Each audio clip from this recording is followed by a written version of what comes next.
All right. Today we're going to talk about yet another smoothing technique. Okay. So reminder: in the previous class we discussed smoothing techniques, right? So the ones that we discussed were simple moving average, simple MA, weighted moving average, and today we're going to take a look at exponential smoothing. All right. Now, exponential smoothing. Let's get down to the business, right? First of all, go ahead and download the file which we worked on in previous class from Scholar. So go to Scholar website, and in Excel files you will find the one that's named forecasting method. So go ahead and download this one. All right, and open it up. I have to go through a couple of things in order to open it up. Unblock. Yeah. So that's what we ended up doing in the previous class, right? 2 forecasts, 3-month moving average, and 3-month weighted moving average. Okay. So exponential smoothing. Here is the formula, right? First of all, in order to do the exponential smoothing forecast, you have to pick up a value of alpha. So it uses something that's called smoothing parameter alpha. Oops, alpha. All right. And the only condition that we have is that alpha is a value between 0 and 1. Cannot be less than 0, cannot be higher than 1. Okay? So here is the formula for the exponential smoothing. In order to create a forecast in time period t plus 1, so it's also a limited look-ahead procedure, okay? You cannot predict 2 time periods into the future, 3, 4, 5, 10, etc. Okay? You can predict only next immediate time period. So just like simple moving average and weighted moving average, it's a limited look-ahead procedure. You have to mix together 2 things. Thing number 1 would be your actual data. So you take alpha, whichever you pick between 0 and 1, and multiply it by the data which just happened recently. So actual data in time period t. And add to that 1 minus alpha multiplied by the forecast which you previously created for time period t. Okay?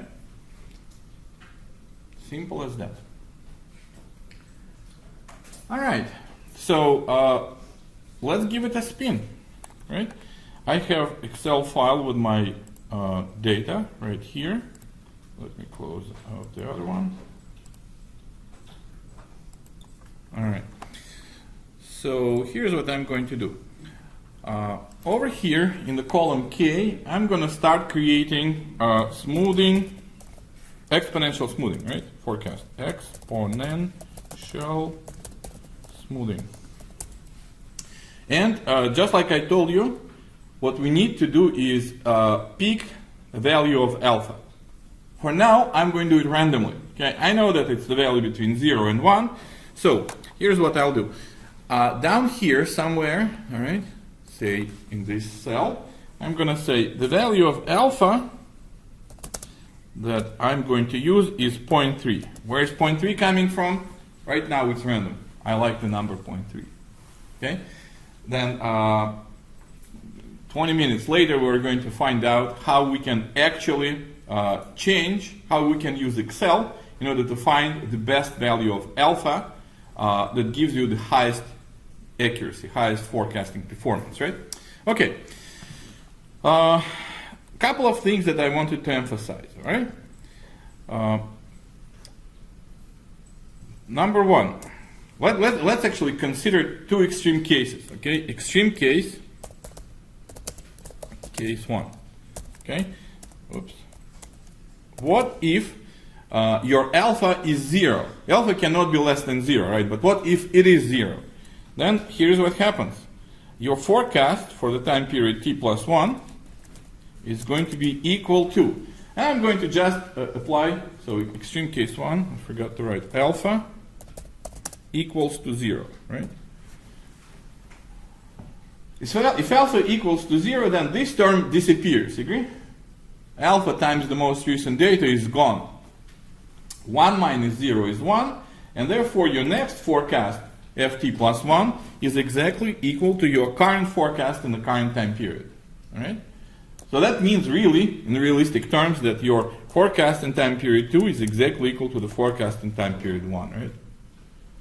And also forecast in time period 3 is equal to forecast in time period 2, which just found out is equal to the forecast in time period 1, right? And guess what? Forecast in time period 4 equals to forecast in time period 3, which we know is equal to the forecast in time period 1, right? So all of your forecasted figures are exactly the same. That's extreme case 1. So forecast, and you can see why that is the case, right? Because if alpha equals to 0, then my current demand, which just happened, is multiplied by 0 and effectively drops out of the equation, right? So it doesn't matter what data does. It doesn't matter if your demand is going high or low. It's getting multiplied by 0, and it does not affect the next forecast. Okay? Next time period forecast. So therefore, your predicted demand essentially becomes like a flat line, right? It does not go up and down together with data, because data is eliminated from prediction. Okay? Well, that's extreme case number 1. And we're going to actually see that later today when we do our forecasting. Okay?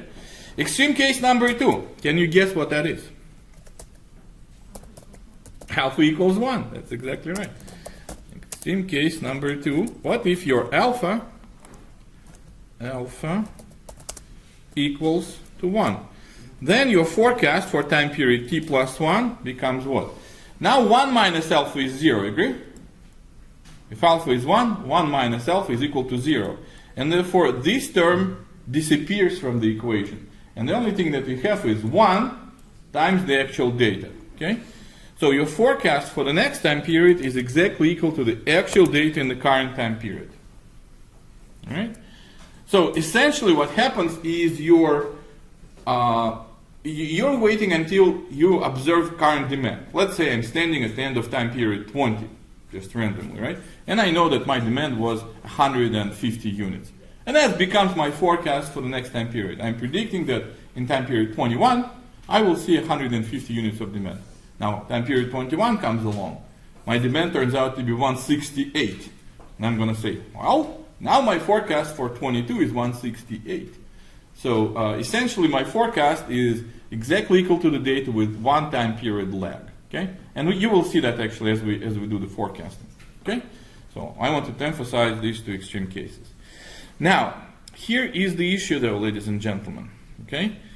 Let me ask you this question first. True or false? In order to for exponential smoothing, in order for me to create the next forecast, I need 2 numbers. Number 1 is the latest data, and number 2 is the latest forecast. According to my equation, right? I need 2 numbers. Okay. Now let's take a look at my exponential smoothing. Okay? Spreadsheet for the forecasting. So here's my, first of all, can I create the forecast for time period 1? Right here, for time period 1. Can I create exponential forecast for time period 1? No. Why? Because it will require for me to have data from time period 0 and the forecast from time period 0, right? And I don't have any of them. So therefore that one is out of picture, right? Well, what about forecasting for the time period 2? Can I create that? I need 2 numbers, right? I need the data from time period 1. Do I have it? I do, right? It's 120 right there. And I need forecast for time period 1. Do I have it? No, right? This field is empty. So I cannot create forecast for time period 2. Same applies for time period 3, right? I have data for time period 3, for time period 2, right? This one, to create the next forecast, but no forecast, right? So that conundrum is solved in a number of ways. The one that we're going to be using in class is this one. We're going to cheat, all right, a little bit. we're going to say, well, since we need to have both numbers, the actual data and the forecast, here's what we're going to do. Only for time period 1. Only for time period 1. That's it, okay? We're going to say, let's pretend that we were super smart in time period 1. And we predicted exactly what happened. So in other words, my forecast for time period 1 was precisely equal to the demand in time period 1. That's cheating, right? I didn't create any forecast. When demand happened and it was 120, I said, ooh, I knew it all along. All right, and I'm going to use that as my forecast. So why did I do that? Well, because now, if you look at the formula, right, now I have both AT and FT in order to create FT plus 1.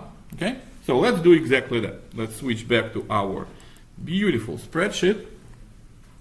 All right, and here, by the way, I'm going to write down FT, set up the kitchen just exactly the same as we did before. Right? I told you that this is going to repeat, right?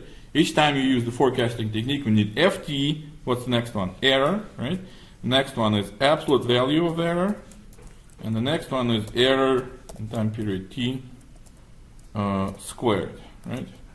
That's it. Okay, so 120 is my artificially created forecast for time period 1. And from that point, I can use the equation. Let's do exactly that.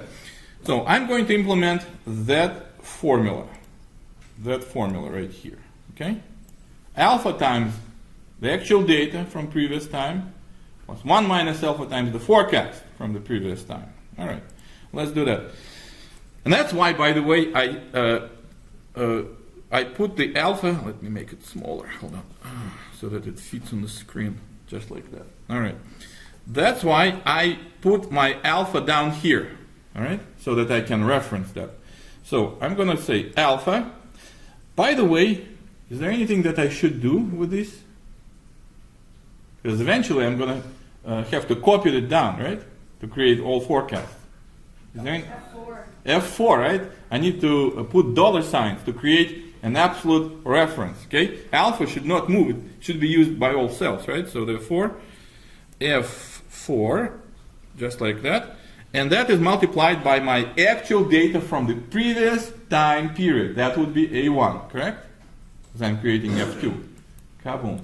Plus, I'm going to have to take 1 minus alpha, 1 minus. So I'm going to click on alpha again. And F4 one more time, right? Because it's the same alpha and I don't want it to move. F4. And multiply it by the previous forecast, which is right here. F1. Okay? So that is my formula. Alpha times A plus 1 minus alpha times F. Okay? You got it? So when I hit enter, you should get 120. Well, and that makes sense, right? Because my both previous data and the forecast were the same. So if I mix them with alpha and 1 minus alpha, it still basically gives me the same number, right? But if I go ahead and drag that down, then my forecasts are going to be different. And because it's, like I said, it's a limited look-ahead procedure, you can create only one time period into the future. Then here, if I stand at the end of my time period 24, my data was 107. My forecast for the data was 122.374. And I can mix them with alpha and 1 minus alpha weights, right? In order to create my next prediction for the time period 25. But that's where it stops. Right now, I cannot predict time period 26, I have to wait until the data in 25 becomes available, right? Alrighty, well, you know what? Let's draw this thing, okay? So I'm going to, let's just put a chart, okay? I'm going to go ahead and select the data, all right? And insert line chart right there, okay? All right. You know why I wanted to chart it? Because remember the two cases we just discussed, two extreme cases we just discussed. What if alpha is 0 and what if alpha is 1? Oh, you know what? Let's do this. Let's not only chart my data, my forecast F, but also my data A. So select both things, right? Holding down the control button. All right. So I'm going to actually, hold on, select data for 24 periods and the forecast for 24 periods. Just like that, okay? And then insert line chart just to see what's happening, okay? So there it is, right? My actual data is dark blue and my forecast is red. So let's see what happens if I modify my alpha. Remember we discussed it just like 10 minutes ago. What if my alpha is 0? Then my forecast becomes flat, right? Because AT, the actual data, falls out of the equation and my next forecast is equal to the previous forecast, right? Extreme case number 1. And we said that how do you start procedure? You're formally saying that you are going to have first forecast exactly equal to the first data. In our case, it's 120. So second forecast is equal to the previous forecast, 120. Third forecast is equal to 120 yet again. And therefore, you're getting the flat line. So this is extreme case number 1, right? So how about extreme case number 2? If alpha is equal to 1, what happens? Well, we said that what happens is your current data becomes your next forecast. Look at that. So here, for example, is my data in time period 2, 115. That becomes my forecast for time period 3. Red one, 115, right? Here is my data for time period 4, 131. Becomes my next forecast for time period 6, 131, right? So it looks like your forecast is exactly your data, what shifted one period into the future, correct? And that, by the way, is also called naive forecast. So let me go ahead and type that. So if your next forecast right here for time period t plus 1 is exactly equal to your current demand, that is also known as naive forecasting technique. Whoops. Naive forecasting. Okay? So naive forecasting is an extreme case of exponential smoothing. Huh, Carter? Yeah, which one? Oh, behind the forecasting? Yeah. So I'm going to pull the second one, right? It doesn't matter which one.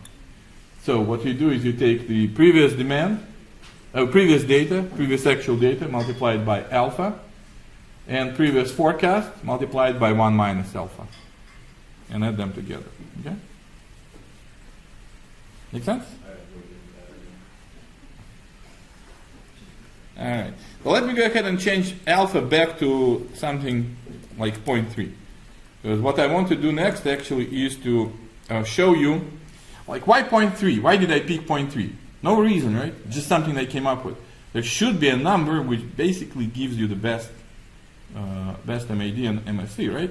And we need to be able to find it. But before that, we should compute MAD and MSC to begin with, right? We didn't do it yet, so let's get to that. All right, here's what we're going to do. True or false? My first time period, I cheated a little bit. I said my forecast equals to the actual data, right? So therefore my error is 0. So let's skip this one, okay? So in the first time period, I'm not going to calculate error or absolute value or error squared, just because it was not a legitimate formula prediction, right? It was just the start of the procedure, nothing more than that. So in the second time period, right, I'm going to say the error equals to the actual data, A2, 115, minus the second forecast, 120. Okay? Enter. Well, absolute value, straightforward, right? We did that before. ABS of the previous, of this error, minus 5. Okay? And the error squared is just simply error times itself. Very easy. Okay? And now I can copy all of that stuff down, right? So I'm going to highlight my 3 cells with 3 different formulas and copy that down. And where do I stop? I stop at the time period 24, right? Because that's the latest, the last period where I have both the actual data and the forecasted figure, right? For time period 25, I do have forecast already, or 1 month into the future, but there is no data yet, right? Didn't see the data yet. Did you all get the same numbers as me? You didn't? Which did you get the forecast the same? Last forecast for 25 should be 117762. Is that the same? No. All right, hold on. All right, let's take a look.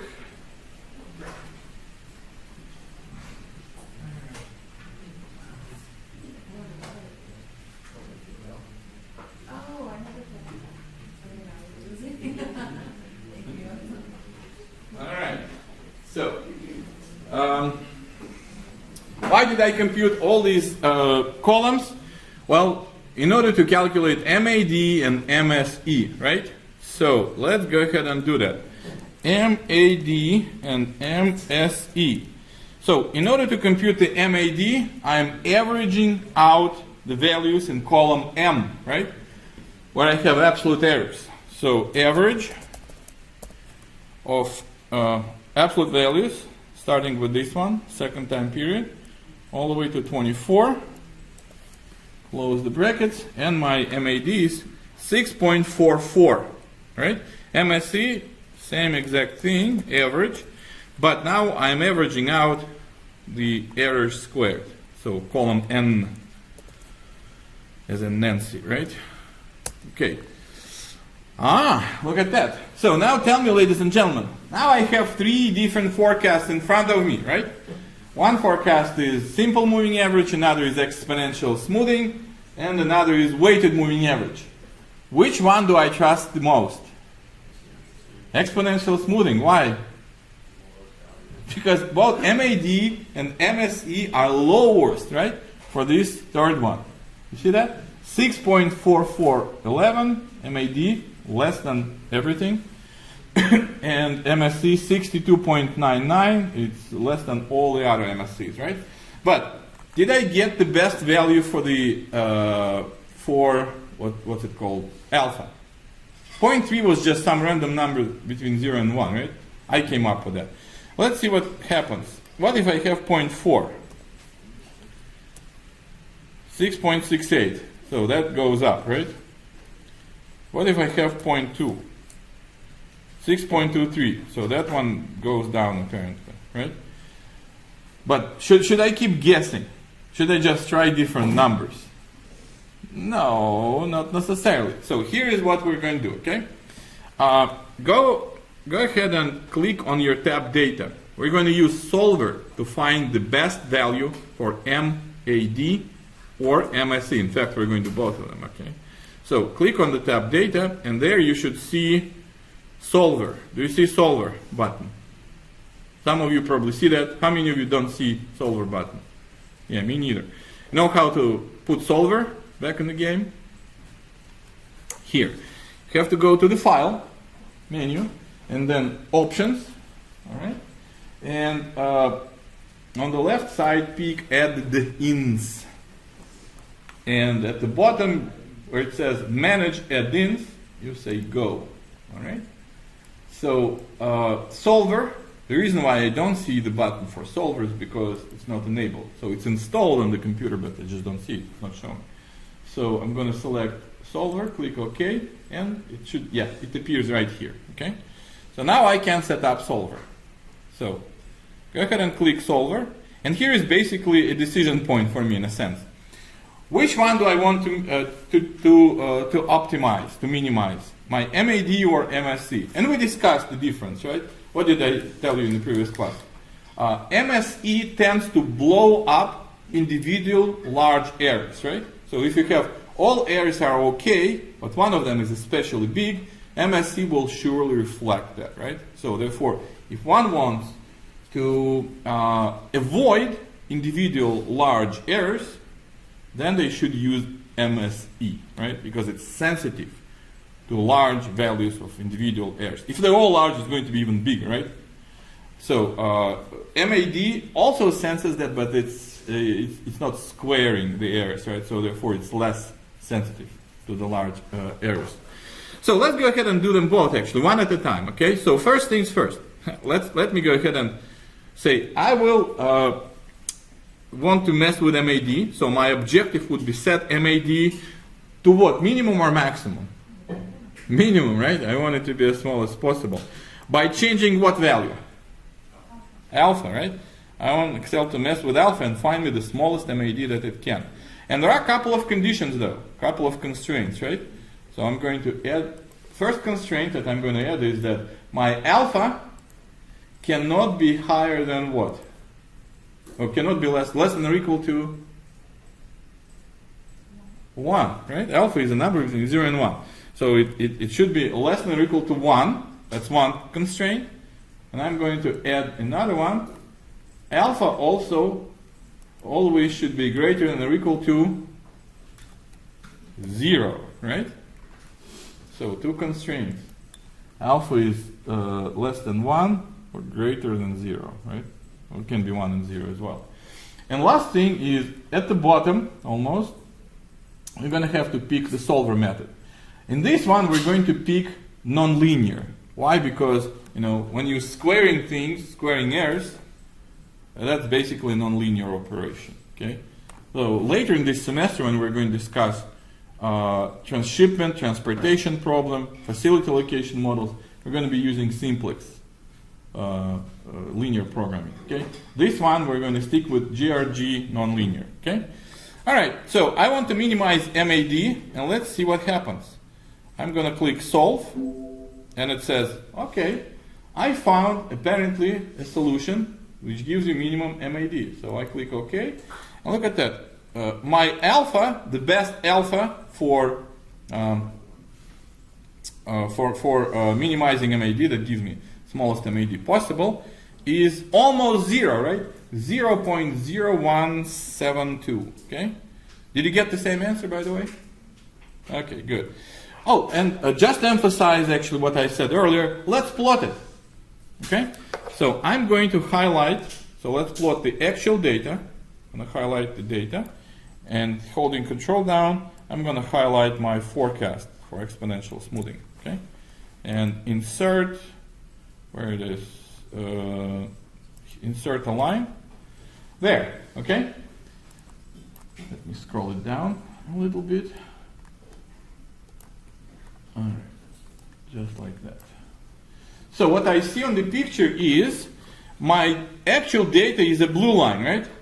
And the blue line, first of all, let me ask you this question.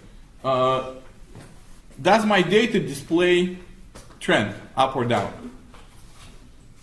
No, right?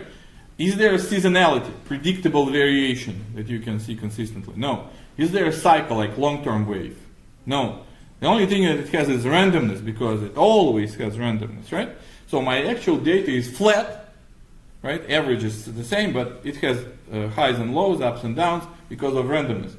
And the red line is my forecast. What do you see? It's largely not changing, right? I can probably see some breaks. It goes up and down a little bit, okay? Why is that happening? Tell me. What is my alpha value? Close to 0. So it's almost extreme case number 1, right? That we discussed today. Remember extreme case number 1? When alpha is 0, your next forecast becomes exactly the same as your previous forecast, right? So in the line, forecasting line becomes flat. And that's what's happening here. My alpha is practically 0, so therefore, forecast, it does kind of fluctuate a little bit, right? But largely it stays flat. It barely reacts to the data, right? Very weak reaction, okay? Make sense? So that's your extreme case number 1, almost. Now let me actually go ahead and do this. I'm going to put that down here, okay? I'll go ahead and call the solver again. So go ahead and on the tab data, call up the solver. This time around, what I want to do is see what happens if I choose to minimize a different forecasting accuracy measure, right? In the previous one, when I ran it, I minimized MAD. What if I pick MSE to minimize? Will that make a difference? So instead of set objective to MAD, I'm going to pick MSE. Now let's see what happens, all right? When I click, and everything else remains the same, right? I want to set it to minimum by changing alpha, given alpha is between 0 and 1, everything is the same. So if I run solver, now solver says, well, this time around, my dear friend, your best value of alpha is 0. So the point of the story here is that minimizing MAD is not necessarily exactly the same thing as minimizing MSE, right? So what the value of alpha that sets your MAD to the minimum does not have to be the same value that sets your MSE. Okay, it will be different, in fact, most likely. Okay, so remember we discussed it yesterday that forecasting kind of partly art and partly science, right? Scientific part is this one, right? You calculate, you pick alpha, randomly at first, actually, right? Then you calculate the forecast, and you calculate errors, squared errors, etc., MAD, MSE. So that part is scientific, right? And then you're going to say, well, which one do I pick to concentrate on, MAD or MSE? That's when it becomes art, right? You have to make a selection. You want to say, well, I want to avoid large errors individually, so I pick MSE. Bam. That gives you one value of alpha. And then you change your mind. You say, well, you know what? I just want to have, like, in general, lower average error, so let's pick MAD. That's a different value of alpha, all right? Okay. Any questions? Concerns, complaints, sarcastic comments? All right, you know what? I'm going to highlight this thing in a different color. Okay, how do I do that? I believe right here on the Home tab. Yeah, something like that. And I'm going to make that into a table. Just like that. And alpha, just to emphasize that this is a special field for me, I'm going to highlight in dark green, something like that, okay? Now, let me go ahead and actually plot all three forecasts with data on the same chart. And for that, I'm going to change names. Over here, instead of FT, I'm going to call it 3MAFT, 3-month moving average. So here, I'm going to call it 3-month weighted moving average. And here, instead of FT, I'm going to call it exponential smoothing forecast. Okay. So I'm going to plot all of these things together. Okay. So I'm going to highlight my actual data, time period 24, right? Ooh, no, that's not what I wanted. I'm going to highlight 3-month simple moving average, 3-month weighted moving average, and exponential smoothing with smoothing parameter of 0 right now. Okay? So data and whatever I predicted. Okay. So now I'm going to insert a line chart, just like this. Okay. So my data AT is a blue line, this one right here that goes up and down, wiggly line, right? What's my purple line, which is horizontal?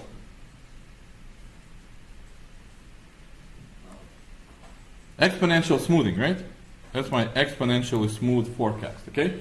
And why is it horizontal? We just discussed, right? Because my alpha is 0. 0 gives you flat prediction, right? Flat forecast. And note that the other two, they kind of go together, right? Up and down, etc. Why do I have this funky looking, forecasting line apparently? In 3 time periods, it's just plain 0. Because these things were based on 3 months, right? 3 months. Simple moving average and weighted moving average. So I have no forecast really until time period 4, right? And before that, they were like plain zeros, or no forecast. So ignore that part, okay?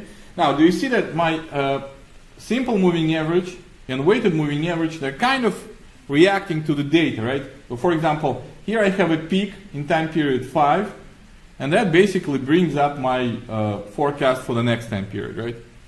And here is another one, right? I have another peak and another smaller peak, and that brings up the forecast in time period, what was it, 10, right? So both of my simple moving average right now and the weighted moving average, they all kind of react to the data. And same happens actually with exponential smoothing if I use different alpha, right? So if I go with 0.3, just like I originally intended, my purple forecasting line, simple exponential smoothing, also becomes kind of wiggly because it starts to react to the data, right? Okay, so ladies and gentlemen, here is one thing that I want to emphasize.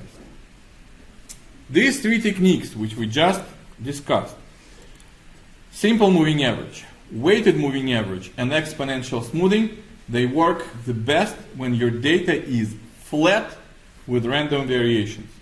It has no trend up or down, it has no seasonality, and no cyclical component. So your data, if you draw the picture, it looks like there is an average, which doesn't go up or down, nothing happens to it, and you have only highs and lows, peaks and valleys due to randomness, okay? If you start having those patterns, trends, seasonality, cycles, then your exponential smoothing, simple and weighted moving average start to give you worse performance, okay? And that is something that I want to illustrate right now, okay? So I'm going to put down the chart. Let's do this. I'm going to create a copy of this spreadsheet, okay? So go ahead and click on time series 1 and pick an option, move or copy. I want to replicate it, basically, okay? So create a copy. And here is a copy. I'm going to move it right here in the middle and rename it. So I'm going to call it, let's say, trend with smoothing techniques. All right. So I created a copy of my stuff right here. Now, you probably noticed that I have another tab in my Excel file which is called time series 2. Let's take a look at it, okay? Time series 2. So, same setup. Data, 24 data points, 2 years, monthly data, right? So I'm going to draw the line. So select all of your data and go to Insert, okay? And insert just a flat line. Nothing too fancy, okay? Well, tell me, what do you see? Is there a trend? Yes, it's going down, right? You can kind of clearly see it. Starts at almost 140 and goes to slightly above 80, right? Is there a seasonality, predictable variations that happen again and again? Nothing like that, right? Is there a cycle, so wave-like pattern that has no specific period? No, right? Is there randomness? Yeah, there is always randomness, right? So this data basically has one more complicating factor, right? So our previous one that we worked with was just flat with randomness, right? This one is trend with randomness. So here's what I'm going to do. I'm going to copy these values. The reason why I created the duplication of my worksheet is I want to take this data and put it inside of my previous data, okay? So replace my data, basically, okay? And see what happens. Will I get a good predictions or will I get not so good predictions? All right, so I'm going to copy that and bring it to my trend with smoothing techniques, okay? And this data AT, I'm going to paste what I just copied, all right? Values only, bam. All right, so everything is updated, right? That's the beauty of Excel. As long as my formulas are in place, you replace the data and recalculates everything. Look at that. Even my exponential forecast is updated, right? Remember, the first forecast is exactly equal to your first data, right? That's what happened. Okay, and then after that, it basically recalculated all the values. All right. Well, first of all, let's take a look at MADs and MSEs. Before that, when my data was flat with randomness, right? My MADs were 722, 707, 6.44, and then MSE 74, 79, 63, right? Some nice values. What happened when I changed my data? Same techniques, but the data has a trend now. What do you see about MADs? What happened to all of them? The MADs went up, right? All of them. All of my MADs values, that used to be what, 6 point something, right? 644. Now it's 8.7. Well, I mean, with all honesty, is that the best alpha? Probably not, right? Let's actually recompute that, okay? One thing. 0.3. I don't know if it's the best value or not, right? So let's go ahead and do the solver. So go to the data and pick solver, all right? I let's stick with MSE, for example, right? Doesn't matter which one you pick, so let's pick MSE. All right, so I'm going to rerun the solver, and the solver says, well, my dear friend, your best value of alpha, if you choose MSE as a target, is 0.4970, okay? All right, what is my MAD? 8.62. Did you get the same value, by the way? Yep, okay, good. All right, now compared to what I had previously, when the data was flat, 6.44, that's a worse MAD, right? And the worse MSE. So 112 is MSE, and my previous MSE was almost half of it, right? 62. So clearly, now that the data has a trend, my exponential smoothing gives me worse performance, right? Both MSE and MAD went up, okay? And the same applies to my weighted moving average and my simple moving average. All my measures, MAD, MSE, for all three techniques went up, okay? Why? Because now the data has a trend in it, okay? And the trend is what makes things basically go bad. Let's take a look at what's going on graphically, actually, okay? Anything that you note about this graph? Anything peculiar? Yeah, it's going down. Well, obviously, it has a trend. But if you look at data, the blue line, and my three forecasting lines, what do you see? What do you note?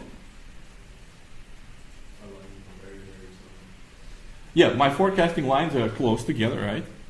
Yeah. Anything else jumps at you? Uh-huh. Exactly, right? Do you note that my forecasts tend to gravitate to the top of my trend, right? So my points, this, sawtooth pattern, right? Up and down, this randomness, okay? My forecast tends to be high, right? Compared to the values. So if you look at the errors, right? Every time when I have a spike up, the errors are relatively small, right? But every time when the data goes down, like a valley, then the errors become large, right? So my forecast is biased, right? I more often over-predict badly than I under-predict, right? So here the data was, what is that? 90, right? And all of my forecasts were 107, 105, 106, something like that, right? So I tend to over-predict, okay? My errors tend to be largely located, in the positive area, right? I have more positive errors, and their values are relatively high, right, compared to negative errors. Okay, so the reason why it happens is very simple. The data goes down, and the forecast does not react to the data quickly. Okay, so because it uses the history, right? It averages last three data points, which tend to be higher, right? And then it creates the next forecast, but the trend takes the data even further down, right? So therefore, my forecast is kind of is failing to capture this downgoing trend, right? Trend basically moves ahead of my forecast. Okay, can you guess what will happen if my trend would be going up? I would have a reverse situation, right? My forecast will gravitate towards the bottom of my data, right? Exactly for the same reason. The data tends to go up, and the forecast lags behind because it uses the history to predict the future, and the history was lower, right, compared to what the future is going to be. Okay, so therefore, that's the reason why these techniques, exponential smoothing, simple moving average, and weighted moving average, do not perform well when you have trend or seasonality, for that matter. Okay, they perform the best when the data is flat, doesn't go up or down, and the only thing that you have are random fluctuations. Okay. All right. I think that's all that I wanted to tell you today. Any questions? And I'm going to post that file online, obviously. Right. So in the next class period, the question becomes, okay, Professor, you just told us that these techniques are no good when you have a trend. So natural question is, what techniques are good when you have a trend, right? And that's something that we will address in the next class. Okay? All right.